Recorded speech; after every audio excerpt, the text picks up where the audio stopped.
Hello everyone, welcome back to my YouTube channel lifestyle speak the huddle. तो आज हम इस video में बात करने के वाले हैं what does a stenographer do in any ministry और डिपार्टमेंट। ये कि स्टेनोग्राफर का आखिरकार काम होता क्या है, क्योंकि बहुत सारे बच्चे जो न्यू जॉइंड होते हैं उन्हें पता ही नहीं होता है कि हमें क्या काम करने वाले हैं हम, और हमारी वर्क प्रोफाइल किस तरीके से रहेगी and what are the pros and cons of this job profile.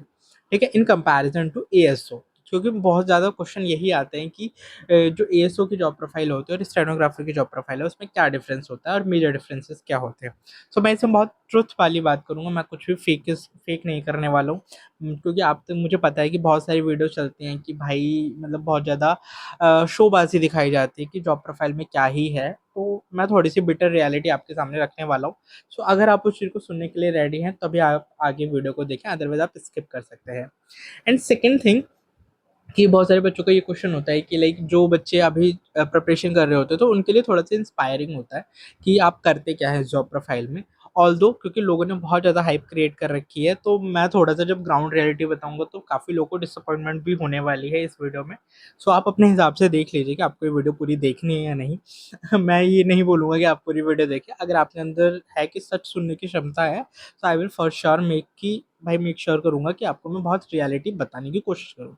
तो हम बात करते हैं कि एक स्टेनोग्राफर जब न्यूली ज्वाइंट होता है तो उसके पास क्या क्या अपॉर्चुनिटीज़ होती हैं, क्या क्या उसे काम दिया जाता है। तो हम बात करते हैं इनिशियली क्या होता है कि सबसे अगर हम बात करें कि सबसे पहले स्टेनोग्राफर को पोस्टिंग मिलती कहाँ है। सो आपको एज अ स्टेनोग्राफर या तो किसी ऑफिसर के साथ अटैच किया जाता है या फिर आपको किसी सेक्शन में अलॉट कर दिया जाता है एज अ, जिस तरीके से एक एएसओ काम करता है वैसे एक स्टेनोग्राफर भी वहाँ पे काम करता है। ठीक है, ये बहुत rarest of the rare cases में होता है जहाँ पे एम्प्लॉयज बहुत ज़्यादा होते हैं, लाइक स्टेनोग्राफर्स बहुत ज़्यादा होते हैं।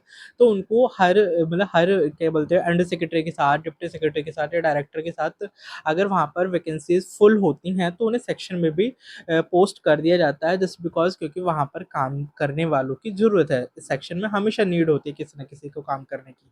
तो जब आप स्टेनोग्राफर ज्वाइन करते हैं और अगर आपको किसी सेक्शन में पोस्ट किया जाता है तो आपको हो सकता है एक एएसओ का भी काम करना पड़े। ठीक है, तो उस चीज़ के लिए आपको यहाँ पर मेंटली प्रिपेयर्ड होने की जरूरत है।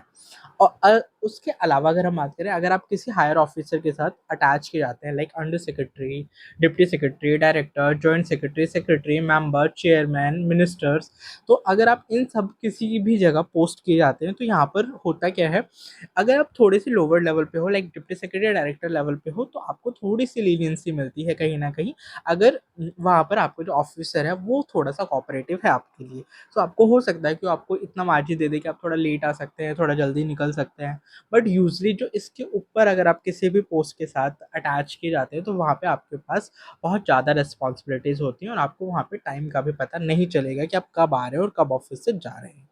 ठीक है, ये टाइम को लेके हो गया। अब हम बात करते हैं कि एक्चुअल में हम वहाँ जाके करते हैं क्या। अगर मैं बात करूँ, अगर आपको सेक्शन में पोस्ट किया जाएगा तो आपकी जो पूरी प्रोफाइल होगी, जॉब प्रोफाइल होगी, वो एक एएसओ जैसी ही होगी। जो एक एएसओ काम कर रहा है वही एक स्टेनो भी काम करता है अगर आप सेक्शन में पोस्टेड होते हैं, क्योंकि काफ़ी लोगों को सेक्शन में पोस्टिंग मिलती है क्योंकि लोग सिर्फ एक हाइप बना देते हैं कि हम तो ऑफिसर के साथ हैं, हमें तो गाड़ी मिली हुई है, ये हुआ है। एक्चुअल जो रियलिटी है वो उससे काफ़ी डिफरेंट होती है। ठीक है, फिर हम बात करते हैं जो नॉर्मली किसी ऑफिसर के साथ अटैच होते हैं तो उनका मेनली जो काम होता है वो होता है कि आपको कॉल अटेंड करनी होती है अपने सर के बिहाफ पर। ठीक है, फर्स्ट जो सबसे फोरमोस्ट काम होता है कि आपको कॉल पिक करनी होती है और आपके सर से कम्युनिकेट करना होता है कि हाँ आप सर कब फ्री है, या जो पर्सन आपको कॉल कर रहा है उससे पता लेते हैं कि आप कहाँ से कॉल कर रहे हैं एंड आपको क्या काम है, किस सर से बात करनी है या आपको किस रेफरेंस में बात करनी है। तो उस तरीके से आप उन कॉल्स को पिक करते हैं, उस कॉल्स को फिर अपने सर को जाकर बताते हैं, या वहीं पर आपके कॉल जो होता है ना, मतलब जो आपके पास इंटरकॉम होता है तो वो कनेक्टेड होता है सर की फ़ोन से। तो इट इज़ लाइक कि अगर आप वहाँ पे एक स्विच होता है कि हमें किसी को कॉल किसी और को फॉरवर्ड करनी है तो वहाँ पे एक ऑप्शन होता है कि हम अपने ऑफिसर को कॉल फॉरवर्ड करते हैं। तो वहाँ पे आप कॉल फॉरवर्ड करके अपने सर को मैसेज दे सकते हैं कि सर आपके लिए कॉल है, इस सर का कॉल आया था और ये बात है, आपको ये काम मतलब ये जो काम है वो आपको प्रोसीड करना है। तो फर्स्ट काम हो गया, आपको कॉल हैंडलिंग करनी है। सेकंड बात आती है कि आपको जो भी ऑफिसर आपके ऑफिसर से मिलने आते हैं उनको आपकी लाइजनिंग करनी है। लाइक वो अगर आपकी मिनिस्ट्री में आते हैं, आपके ऑफिस में आते हैं, तो उनको आने जाने के लिए जो पास, विजिटर पास होते हैं, वो आपको बनवाने होते हैं। सेकेंडली, अगर वो आते हैं तो वो कहाँ बैठेंगे, उनकी स्नैक्स की व्यवस्था, उन वो क्या कितने मिनट तक वहाँ रहने वाले हैं, अगर हमने कोई कॉन्फ्रेंस हॉल बुक किया है मीटिंग के लिए, तो उस कॉन्फ्रेंस हॉल में सारी चीज़ें प्रॉपर्ली वर्कआउट कर रही हैं या नहीं। तो ये सारी चीज़ें, मतलब इन शॉर्ट आपको मीटिंग अरेंज कराना भी आना चाहिए।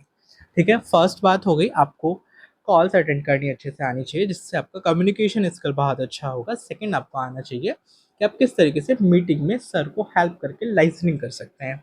ठीक है, सो ये दो चीज़ें हो गई। फिर थर्ड बात आती है अपने सर को असिस्ट करना।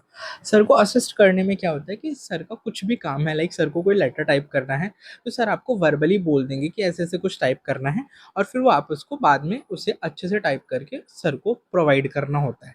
ठीक है, सर फैक्चुअल डेटा बोल देंगे कि ये कुछ मेंशन करना है, इस टाइप का कुछ लेटर बनाना है, इस टाइप का कुछ डीएफए बनाना है, इस टाइप का कुछ लेटर इशू होना है। सो इस तरीके से सर आपको हो सकता है वर्बली गाइड कर दे, तो आपको उसे प्रॉपरली एक प्रॉपर फॉर्मेट में उस चीज को प्रोवाइड करना है अपने ऑफिसर को।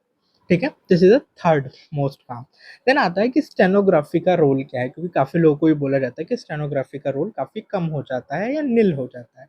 सो आई मस्ट से कि स्टेनोग्राफी का रोल फॉर श्योर मैं बोलता हूँ कि काफी कम हो जाता है। वहाँ पे मेनली जो आपका काम बचता है वो कॉल हैंडलिंग का बचता है, या फिर आपको होता है टाइपिंग मैटर्स जो होते हैं वो होते हैं। इतना शॉर्ट हैंड का यूज इतना नहीं है। द रीज़न इज़ दैट कि हर चीज़ अब इतनी ईज़िली चीज़ें हो जाती हैं, तो इतना कुछ ख़ास इतना इम्पैक्ट नहीं पड़ता। बट ये क्या होता है, अगर आप छोटे-मोटे ऑफ़िसर्स के साथ हैं, इट मीन्स कि अगर आप डिप्टी सेक्रेटरी डायरेक्टर तक के साथ पोस्टेड है, तो हो सकता है कि आपके पास शॉर्टहैंड का उतना काम ना आए। लेकिन अगर हम बात करें उससे अबव ऑफिसर, जैसे आप जेएस के साथ हैं या एएस के साथ हैं या आप सेक्रेटरी के साथ हैं, मेंबर के साथ हैं, चेयरमैन के साथ हैं, तो जब ये मीटिंग करने जहाँ जहाँ जाते हैं, तो आपको मिनट्स ऑफ मीटिंग तैयार करना होता है, तो वहाँ पे आपको स्टेनो की जरूरत पड़ती है। तो वहाँ पर काफ़ी अच्छा खासा काम होता है आपके पास। ठीक है, तो वहाँ पे आपको स्टेनो का एक्सपोजर ज़्यादा मिलता है in comparison to these post, जहाँ आप नीचे पदवी पे होते हैं। अब बात आती है, अब जो थर्ड कंसर्न था कि क्या एएसओ और स्टेनो में क्या डिफरेंस होता है। सो अब मैं बताता हूँ, जो एएसओ होता है वो सेक्शन ऑफिसर को रिपोर्ट करता है। ठीक है, अगर आप सेक्शन में पोस्ट होते हैं तो आप भी सेक्शन ऑफिसर को ही रिपोर्ट करेंगे। लेकिन अगर हम बात करें, एक जो स्टेनोग्राफर होता है, अगर वो मतलब मिनिमल से मिनिमल किसी डेजिग्नेशन के साथ अटैच किया जाता है, तो वो होता है अंडर सेक्रेटरी। तो वो अंडर सेक्रेटरी को डायरेक्टली रिपोर्ट करता है। सो इट मीन्स कि आप हायरार्की में इन कंपैरिजन टू एएसओ थोड़ा सा ऊपर आते हैं। बस सिर्फ हायरार्की में आपको ऐसा दिखेगा, बट एक्चुअल रियलिटी ऐसी नहीं होती है। आपको लगेगा कि हाँ भाई, मैं सर के साथ डायरेक्टली काम कर रहा हूँ, तो आपका इन्वॉल्वमेंट सर के साथ ज़्यादा होगा।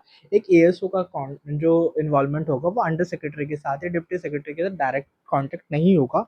तो वहाँ पर कहीं ना कहीं होता है कि हम थोड़े से अपने काम, अपने चीज़ें करवा सकते हैं, एक फेवर ले सकते हैं अपने ऑफिसर से। ठीक है, उसके अलावा अगर मैं बात करूँ तो कहीं ना कहीं एएसओ के पास बहुत ज़्यादा बर्डन होता है in comparison to stenographers. Stenographer usually थोड़े से फ्री होते हैं इन कंपैरिजन टू एएसओस, क्योंकि एएसओस को पूरे सेक्शन में काम होता है, तो सेक्शन में काफ़ी काम होता है, तो आपको सिर्फ वो देखना होता है। और जो एएसओ होते हैं वो डीलिंग हैंड होते हैं, मतलब अगर बोला जाए ना, अगर सेक्शन का यूनिट होता है ना कि a cell is a unit of the whole body, तो होता है ना सबसे बेसिक जो इकाई होती है वो होता है एएसओ उस सेक्शन का। सो समझ रहे हो ना, जो सबसे नीचे होगा उसके ऊपर कितना काम होगा और कितना बर्डन होगा। तो एएसओ की जो जॉब प्रोफाइल होती है थोड़ी सी बर्डनसम होती है in comparison to stenographers. So it is overall view. और अगर बात करी जाए कि बहुत ज़्यादा जो हाइप क्रिएट कर रखा है, ऐसा कुछ नहीं होता है। इन इन रियलिटी आपको बहुत एक नॉर्मल लाइफ लीड करनी होती है। आपको नॉर्मली 9 to 5 एक जॉब मिली है, आप उसको बहुत अच्छे से कीजिए। I know it is very respectful in society, but अब जिस शोबाजी दिखाई जा रही है, रील बाज जो बने हुए हैं, उनसे थोड़ा सा सतर्क रहें। अच्छी चीज़ों पे ध्यान दें। आपको अपनी जॉब लेनी है, जॉब सिक्योर करनी है, और कहीं ना कहीं अपनी फैमिली को फाइनेंशियली स्टेबल करके हेल्प करना है।